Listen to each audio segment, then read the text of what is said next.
A igreja onde o pastor Carter Conlon pregou esse sermão fica exatamente na Times Square, em Nova York. E como ele diz nesse trecho da pregação, ele estava com seu coração apertado, porque quando caíam as torres gêmeas, as pessoas fugiam daquela tragédia, enquanto bombeiros e oficiais corriam para dentro da tragédia.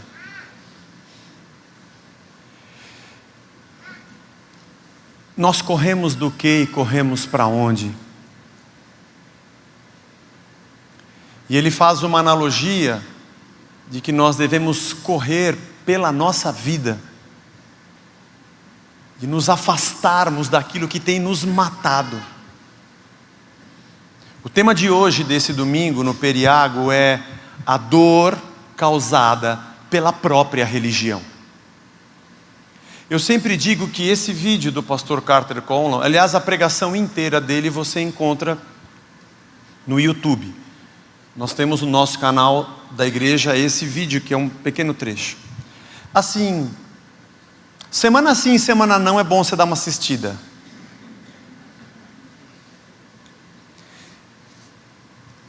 Porque, o que nós estamos fazendo aqui, irmãos? Qual o propósito desse nosso ajuntamento? E qual a expectativa que nós temos desse ambiente, ou desse prédio no qual chamamos igreja? Ao qual chamamos igreja. E o que esse tipo de ambiente tem causado de dor para mim e para você?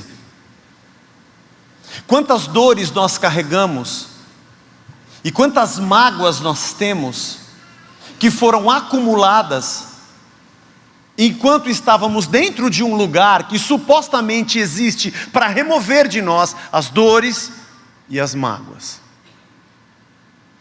Mateus capítulo 23, não abra, fique como você está, vai estar na tela, só acompanhe, depois em casa você lê. Jesus falou às multidões e aos seus discípulos, dizendo: na cadeira de Moisés se assentaram os escribas e fariseus, portanto façam e observem tudo o que eles disserem a vocês, mas não os imitem em suas obras, porque dizem e não fazem. Atam fardos pesados e difíceis de carregar, e os põem sobre os ombros dos outros, mas eles mesmos nem com o dedo querem movê-los. Praticam todas as suas obras a fim de serem vistos pelos outros, pois alargam os seus filactérios, alongam as franjas das suas capas, gostam do primeiro lugar nos banquetes e das primeiras cadeiras nas sinagogas, as saudações nas praças, de serem chamados de mestre, mas vocês não serão chamados mestre, porque só um é vosso mestre, o mestre de vocês, e todos vocês são irmãos. Aqui na terra não chamem a ninguém de pai, porque só um é vosso pai, o pai de vocês, aquele que está nos céus. Nem queiram ser chamados de guias, porque só um é vosso guia, o guia de vocês, o Cristo. Mas o maior entre vocês será o servo de vocês. Quem se exaltar será humilhado, e quem se humilhar será exaltado. Ai de vocês, escribas e fariseus hipócritas, porque vocês fecham o reino dos céus diante das pessoas, pois vocês mesmos não entram e nem deixam entrar os que estão entrando. Ai de vocês, escribas e fariseus hipócritas, porque vocês devoram as casas das viúvas, e para justificar fazem longas orações, e por isso vocês sofrerão um juízo muito mais severo. Ai de vocês, escribas e fariseus hipócritas, porque vocês percorrem o mar e a terra para fazer um prosélito, e uma vez feito, tornam filho do inferno 2 vezes mais do que vocês. Ai de vocês, guias cegos, que dizem: se alguém jurar pelo santuário, isso não tem importância, mas se alguém jurar pelo ouro do santuário, fica obrigado pelo que jurou. Seus tolos e cegos. Qual é mais importante, o ouro ou o santuário que santifica o ouro? E vocês dizem: se alguém jurar pelo altar, isso não tem importância, mas se alguém jurar pela oferta que está sobre o altar, aí fica obrigado pelo que jurou. Cegos. Qual é mais importante, a oferta ou o altar que santifica a oferta? Portanto, quem jurar pelo altar, jura por ele e por tudo que está sobre ele. E quem jurar pelo santuário, jura por ele e por aquele que nele habita. E quem jurar pelo céu, jura pelo trono de Deus e por aquele que está sentado no trono. Ai de vocês, escribas e fariseus hipócritas, porque vocês dão o dízimo da hortelã, do endro, do cominho, e desprezam os preceitos mais importantes da lei, a justiça, a misericórdia, a fé. Mas vocês deveriam fazer essas coisas sem omitir aquelas, guias cegos. Vocês coam o mosquito e engolem o camelo. Ai de vocês, escribas e fariseus hipócritas, porque vocês limpam o exterior do copo e o prato, mas estes por dentro estão cheios de roubo e de glutonaria. Fariseu cego, limpa primeiro o interior do copo, para que também o seu exterior fique limpo.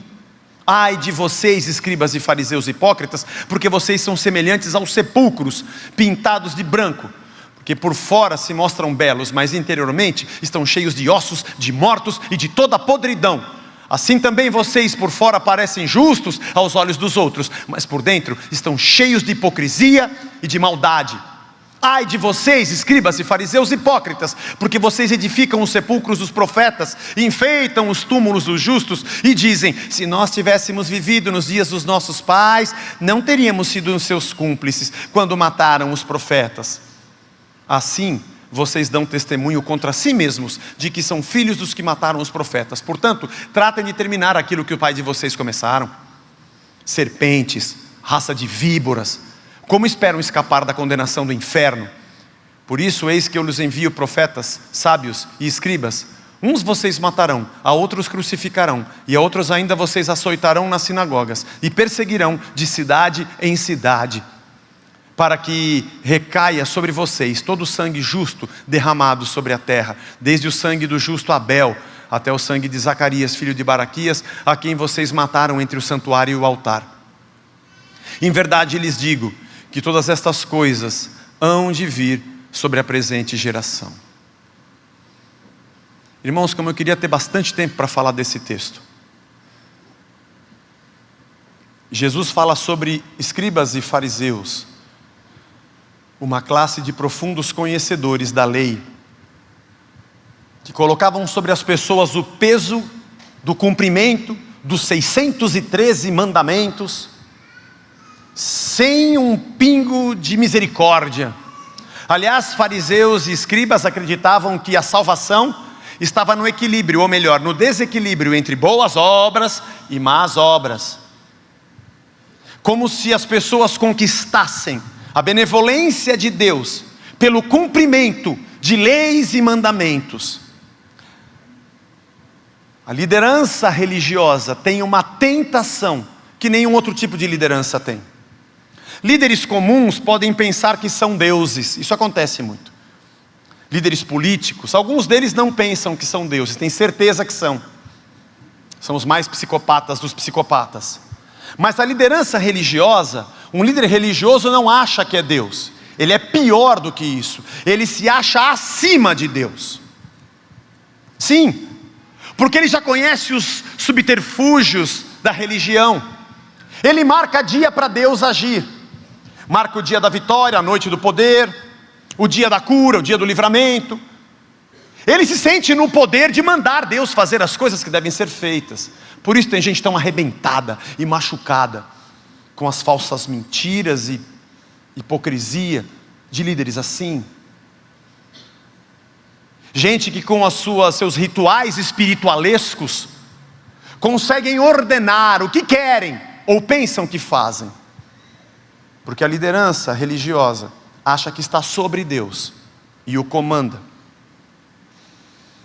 Criam mecanismos de controle de pessoas, mecanismos de controles espirituais, perderam a sensibilidade, não são mais sinceros nem verdadeiros, perderam a humildade, perderam o temor, perderam a compaixão, se esqueceram da graça, criaram impérios, esfolam pessoas. Oh, que grande líder religioso, que grande, vamos falar evangélico, né? Que grande ministério ele construiu com o quê? Com o seu suor? Ou com a casa das viúvas, que você entra para fazer longas orações e devora a casa dela? A viúva na cultura judaica deveria ser tratada como alguém que tinha que ser adotada. Ela não tinha pensão, ela não tinha ninguém. Aliás, a viúva, o pobre, o órfão e o estrangeiro, os 4 desfavorecidos que a cultura judaica e a religião judaica ensinava o povo, que esses deveriam ser acolhidos. Agora você traz uma desculpa espiritual, que você vai entrar na casa dela para fazer longas orações e vai tirar do armário dela o pouco que ela tem. Raça de víboras, construiu o seu império esfolando gente pobre, gente que precisa de milagre, que precisa de livramento, que precisa de amor, que precisa de amparo, e faria qualquer coisa por isso. Força de trabalho escrava e voluntária, que a título de ministério, entre aspas, trabalha de segunda a segunda, abandona sua família, nunca mais foi no aniversário do sobrinho, religioso fanático, está trabalhando para que alguém construa o seu império. Guias, cegos, o mundo não mudou, essa classe não mudou. Na cadeira de Moisés, a cadeira de Moisés era uma cadeira que existia na sinagoga, e o principal escriba, ou o mais famoso da região, ou da aldeia, da cidade, tinha lugar naquela cátedra. Era o mais importante que ali se sentava. Eles amam esses lugares, amam as primeiras filas na sinagoga, amam ser reconhecidos pelos homens, ser chamados de mestre, meu pai, meu guia. Naquela época Jesus já dizia não. Não foi Ele que morreu na cruz por você, não foram eles que derramaram sangue por você, não são eles que noite e dia têm a mente em você, eles dormem como se você não existisse, insensíveis, sentados em cima do seu império. Jesus viu essa dor na sua jornada sobre a terra, Ele sentiu como tem gente sendo engolida por sistemas religiosos que devoram a casa das viúvas, colocam fardos pesados sobre as pessoas e não querem nem com um dedo removê-los. O que pode, o que não pode, o que tem que, e tem que, e tem que, e tem que, e tem que.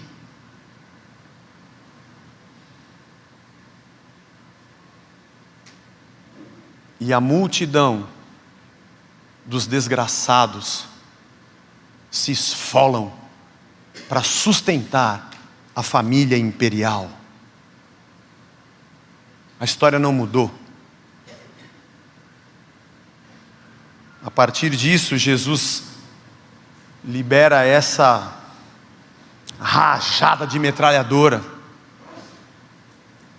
porque o Cristo saiu da sua glória. Ele criou tudo que existe no céu e na terra. Ele colocou as árvores, os animais, o céu, a água, o sol e a lua e as estrelas.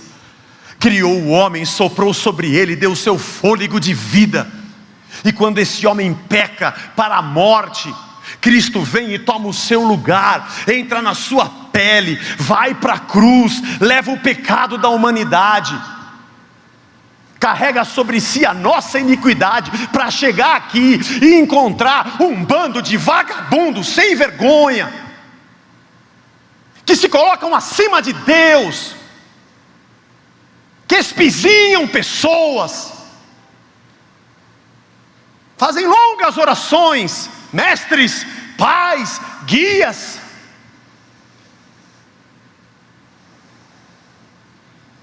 Acho que Cristo olha e fala: o que esses caras estão pensando, meu? Como é que é? Você é o pai, você é o guia, você é o mestre. O que você fez para isso? Talvez muitos de nós que estamos aqui passamos por dores, porque caímos nas mãos de víboras. Bom, a Casa da Rocha é uma igreja que muitos que vieram para cá, vieram emergente ou afogados num sistema assim.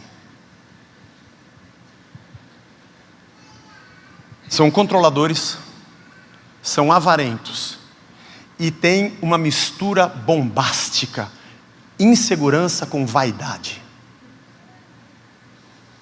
Porque pessoas inseguras que dependem de um séquito, que dependem de aplausos, são vaidosos e adoram formar os seus bobos na corte.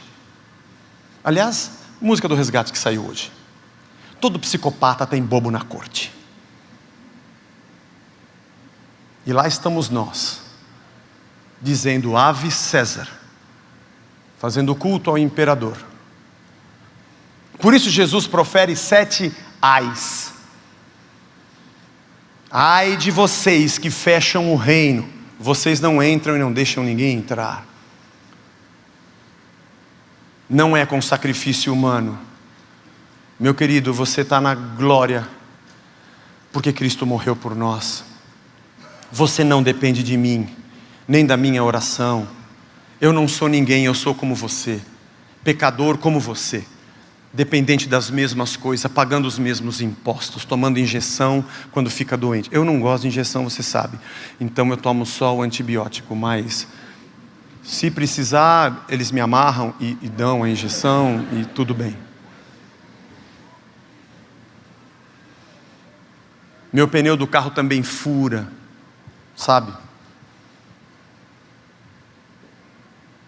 Não posso vender para você uma falsa impressão de que o semideus que está aqui em cima tem um poder para dar a você. O Espírito Santo de Deus já habita dentro de você. Você não precisa do meu poder e do poder de homem algum. Vocês devoram as casas das viúvas. Vocês se apoderam e se apropriam do que não é de vocês.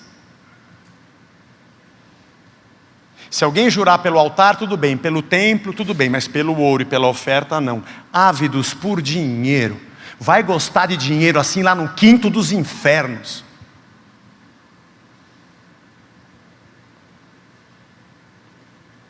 É sempre importante que alguém dê testemunho da sua prosperidade, para que o pobre povo não fique acreditando que só aquele que está à frente é o que tem prosperidade.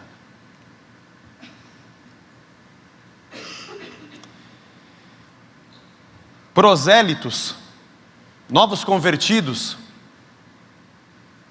Jesus já denunciava isso. Vocês não convertem uma pessoa para que ele seja livre em Deus, mas sim para que seja mais um fanático no exército de fanáticos que vai dizer Ave César e ser um filho do inferno 2 vezes pior do que vocês.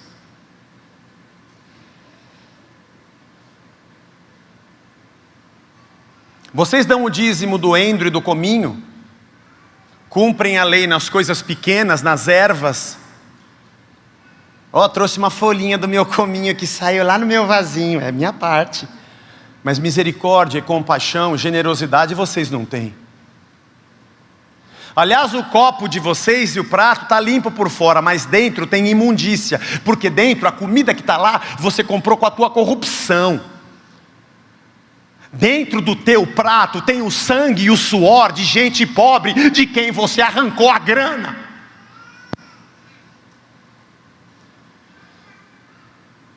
Deus tenha misericórdia. Eles precisam saber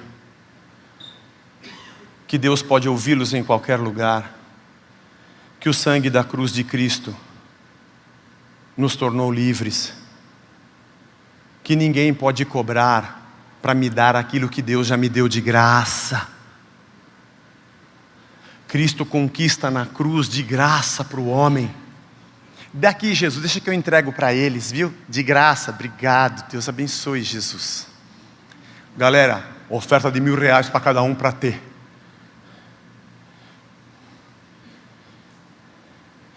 Misericórdia. Deus tem misericórdia do nosso povo. Para saber que a palavra de Cristo, o Espírito que habita nele já é suficiente. Que não dependem de homens. Deus tenha misericórdia da nossa gente. Que são massa de manobra para uma agenda política imperialista. Deus tenha misericórdia do nosso povo. São sepulcros caiados, túmulos que por fora são bem pintados e ornamentados e por dentro tem um corpo morto. raça de víboras que perseguem profetas. E basta você levantar um dedo contra isso para ser fuzilado. Desde Abel até Zacarias. Está lá em 2 Crônicas a sua morte. Filho de um sacerdote, foi denunciar o pecado e foi morto pelo rei e pela nação. É que para os judeus, 2 Crônicas é o último livro do Antigo Testamento. Então ele quis dizer de Abel a Zacarias como se fosse do primeiro ao último. Vocês sempre estão perseguindo e acabando com profetas. Talvez, irmão, talvez você tenha passado por situações que massacraram tua alma e a tua mente. Eu sei o que é isso. Por um momento a gente é meio que programado no cérebro para reproduzir uma fé que a gente nem questiona. Até o momento em que a gente começa a perceber que tem mais feridas do que benefícios. E de que a gente está ajuntando para um alguém que não é o quem verdadeiro.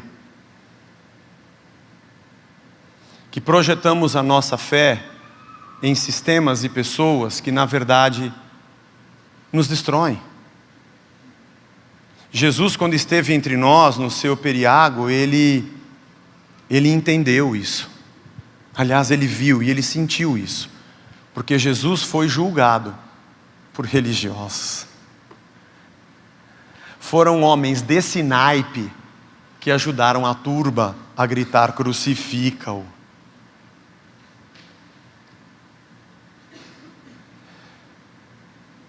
Mas nós temos uma chance, irmãos. Nós temos uma chance de sermos igreja.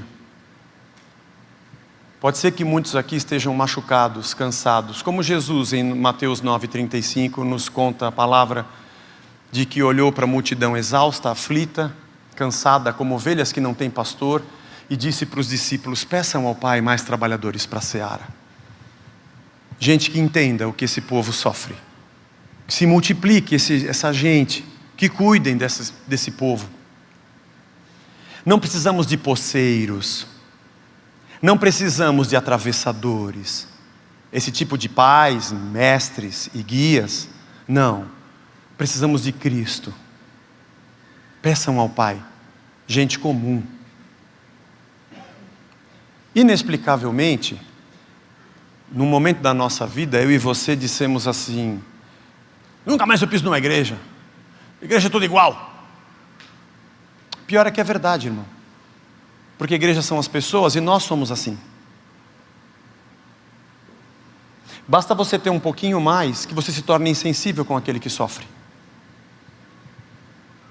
Que a gente já está tão habituado com quem pede alguma coisa no farol que é só uma coisa que está ali e não uma pessoa. Eu não sei o tipo de gratidão que você tem no coração por isso aqui. Não estou dizendo por mim, estou dizendo por isso aqui. A gente tem uma chance de, mesmo pecadores, porque somos, e ainda que a gente venha a falhar, porque a gente vai, mesmo que a gente tropece, porque nós vamos tropeçar, sermos gente que cumpre o que está nas Escrituras. De graça eu recebo, de graça eu dou. Eu amo a Deus e ao próximo como se fosse a mim mesmo. Eu vejo quem tem alguma carga e reparto com ele, porque Cristo levou a minha e me deu o seu jugo suave e leve. Dá para levar um pouco do seu, porque ele me aliviou. Considero o outro superior a mim mesmo, como diz Paulo. Nos sujeitamos uns aos outros no temor do Senhor. Somos uma resposta de Deus a alguém que chora. Levamos as cargas uns dos outros. Tipo gente boba, que anda mais uma milha, se pedirem para andar, anda duas. Se pedirem a capa emprestada, entrega de uma vez. E se tomar um tapa de um lado, já vira o outro para tomar o segundo. Tipo gente assim. Gente que não tem interesse nas suas próprias coisas. Gente que não bota preço no que faz, porque de graça recebeu e de graça dá. Gente que quando faz alguma coisa, não pede nada em troca. Porque aquilo que a mão direita faz, a esquerda nem sabe. Ninguém precisa saber. Eu faço porque eu amo. Aliás, gente que se envolve no ministério, não porque está procurando uma igreja que me entenda. Alguém que está entendendo o que é ser igreja. Porque se você procura um lugar que seja bom para você, talvez aqui não seja o melhor lugar. E olha, tem muitas igrejas em São Paulo. Você digitar igreja evangélica no Google, uau! Mas se você quiser entender que tipo de igreja eu devo ser para ser bom para o meu próximo, beleza, cai para dentro que é nós. Nosso egoísmo, nosso egocentrismo está nos matando. A gente tem a chance de chegar aqui e sentar no domingo, e antes do Vagnão, alguém aqui vier orar e dizer, ore pelo seu irmão, você não conseguir ficar sentado sem perguntar o nome de quem está do teu lado, porque afinal de contas ele é seu irmão, é o mesmo pai. De você dizer, Senhor, a ferida que eu carrego, que me machucou, eu não vou levar para frente. Quando eu entrei na faculdade, cortaram o meu cabelo, eles pediam para a gente coçar o ouvido com um pincel atômico. E não cortaram o cabelo da gente direitinho, era tudo torto. E a gente tinha que fazer pedágio ainda na rua, para pagar a cerveja dos veteranos. Naquela época eu não bebia cerveja, irmão, olha o quanto que eu perdi. Você bebe agora, Zé? Aqui.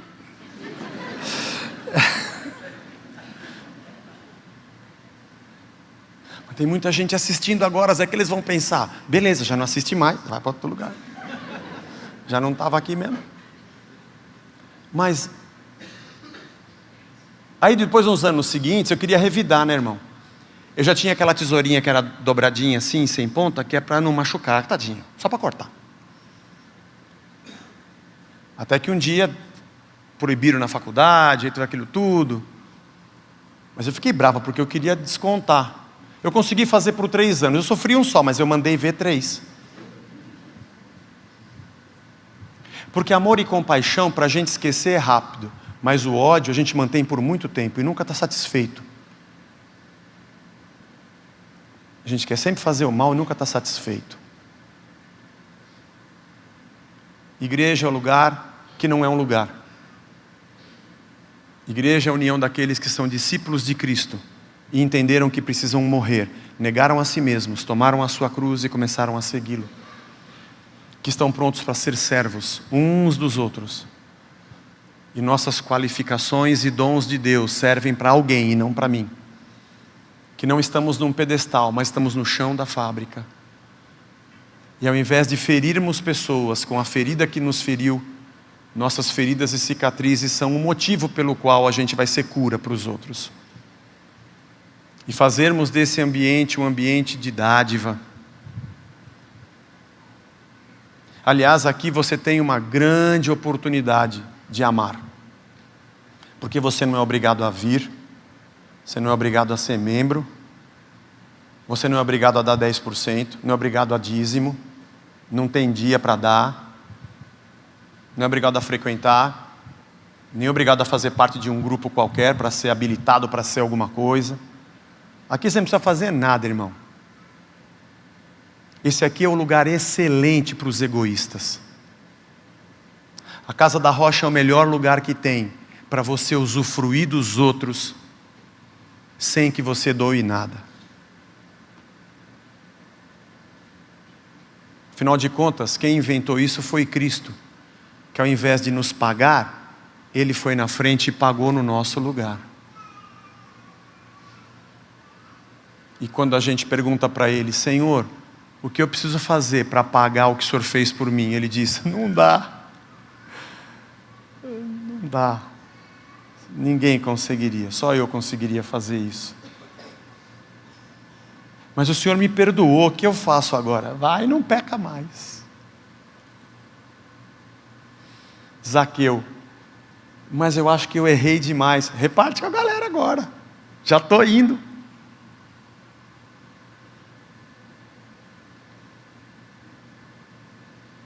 E agora, Senhor? Teu Espírito habita em mim, e eu tenho a alegria de ter o Senhor como meu Deus. E o Senhor me encheu da tua presença, o Senhor me deu capacidade, o Senhor me deu trabalho, o Senhor me deu saúde. Bom, você pode ser luz e sal, e aquilo que você recebeu, você fazer pelo outro. Eu espero que esse nosso ajuntamento, não depende de mim, depende de você, seja um lugar agradável. E alguém que entre aqui, apesar de ser um pouco quente, o banheiro, eu sei que não está tão legal, eu entro só no masculino. O pessoal erra muito o alvo.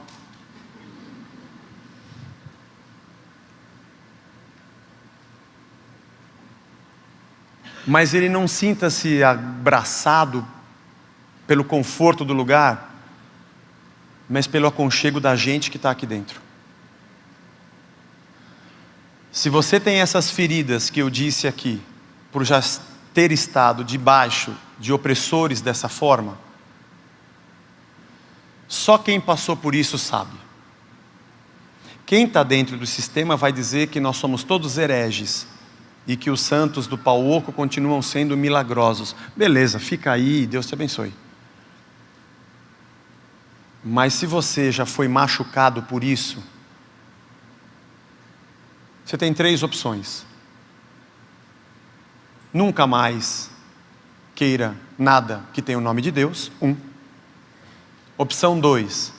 Fica sempre ressabiado, porque sempre alguém aqui vai querer tirar vantagem de mim. Pode ser. Ou opção 3, é quando esse estágio passa e você fala, não, a igreja somos todos nós. E ela é o que eu sou. Então eu preciso mudar, para que a igreja de Cristo seja uma bênção para quem pisar aqui dentro.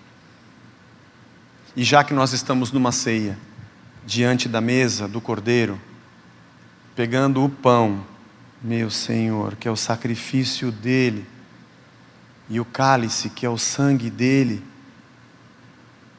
isso me constranja a não querer ajuntar mais para mim. Se o meu Senhor, o meu Pai, o meu guia, o meu mestre veio e se entregou,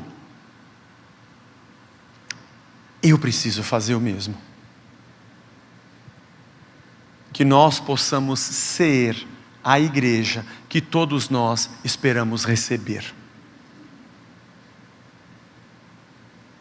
E que nesse periago de Cristo, que viu a dor, possa olhar para a gente, e quando ele disse para os discípulos, peçam ao Pai mais trabalhadores para cuidar dessa gente, ele possa nos incluir na resposta dessa oração.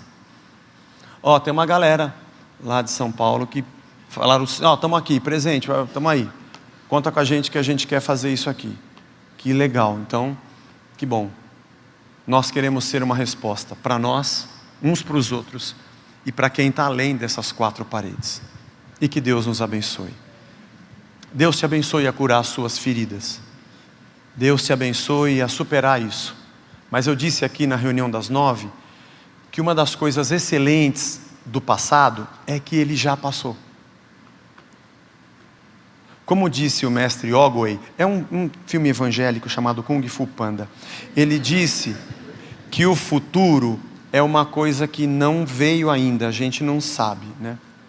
E o passado não existe mais, porque ele já foi. O que temos é o agora, que é uma dádiva, por isso que se chama presente. É que se você continuar olhando para o passado e tornando esse passado sempre presente, você vai sempre sofrer o que não precisa mais sofrer. Calma, acabou, passou, já foi. Tudo bem? Legal. Calma, demônio da Tasmânia. Calma. Já foi. Então eu quero dar murro. Não, sem murro. Calma, passou. Talvez você precise desabafar bastante. O Dr. Darcy fala, quanto mais a gente fala, mais você é livre. Vai lá, tem o Darcy e a Marta. Você pode fazer uma terapia, e eles também são cristãos. E você vai, todas as sessões, vai contar a mesma história por umas 50 vezes. Você vai se sentir melhor. da raiva que você tem. Tem até uns salmos imprecatórios que você pode fazer uma reza deles. Só eu quero que o filho da Babilônia sejam batidos contra as rochas, que Deus seja isso, que sangue dele. Tem uns salmos assim. Aí você pega lá do Velho Testamento e usa para te curar. Entendeu? E aí quando passar, vem para cá. Tem muita coisa para fazer. Arregaça as mangas. E o mais engraçado é que a gente é um bando de machucado e que agora, a essa hora aqui, está tendo jogo agora, não está? Quem está jogando agora de manhã? Não, tá, porque está no meu cartola. Eu escalei algum jogador do... Não, tá sim, irmão. Tem jogo agora às 11. É do Grêmio? Bom, whatever. Não vai olhar agora que você está no culto, hein? Eu posso, você não. Ó a opressão. Mas você poderia estar fazendo outra coisa. Mas a gente está cansado de igreja. E sabe onde a gente está no domingo? Estamos aqui na igreja. Olha nós aqui outra vez. Bom, já que nós estamos aqui, vamos para frente. Arregace as mangas. Deus te cure. Deus te abençoe. Deus te limpe.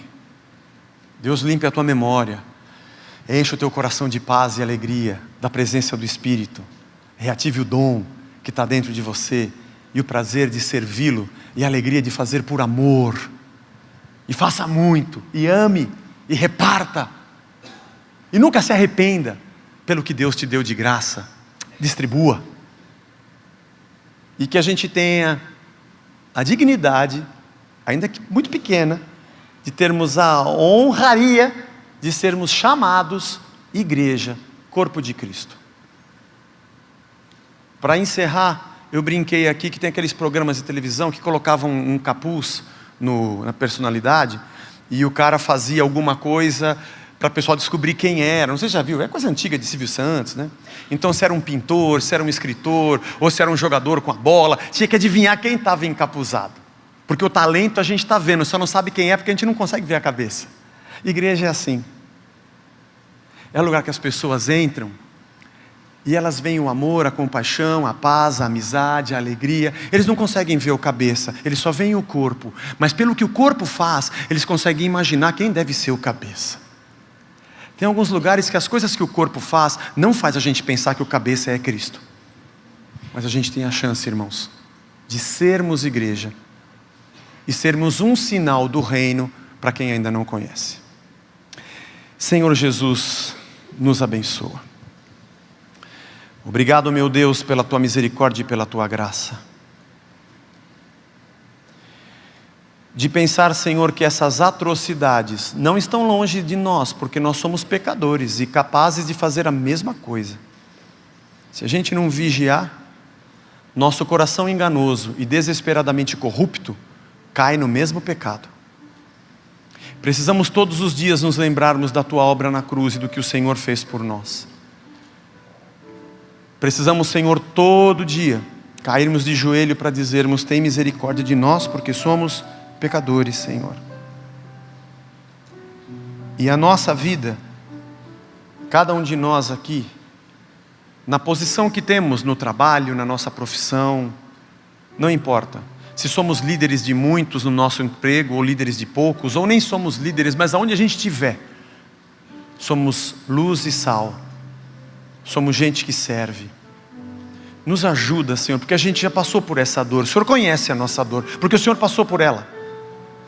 A dor da religião, a dor da perseguição, a dor da obrigação, a dor da hipocrisia utilizada como poder sobre a nossa cabeça, das manobras, das indulgências, dos pagamentos e sacrifícios. O Senhor nos deu de graça na cruz. Nos ajuda a reproduzir isso como tua igreja. E aquilo que o Senhor nos deu de graça, possamos de graça doar. E sermos um ambiente agradável para nós mesmos, para o crescimento dos nossos filhos. E para quem mais chegar dentro dessa casa, tenha pão na mesa, tenha plantas na varanda, tenha amizade e um bolo de fubá, tenha um café, Tem gente que olha no olho, gente que reconhece o seu pecado, que precisa todo dia pedir perdão, que busca transformação e esmurra o próprio corpo, e diz: miserável homem que sou, eu não queria ser assim. E quando se depara com o próximo, ama a Deus acima de todas as coisas e o próximo como a si mesmo. Nos ajuda a sermos a tua igreja. E agora, Senhor, diante do pão e do cálice, nesse momento aqui que a gente está,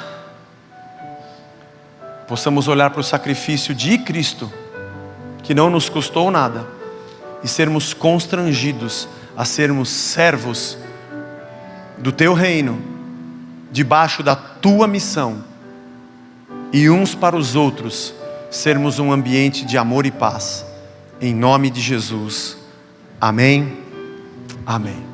Deus nos abençoe.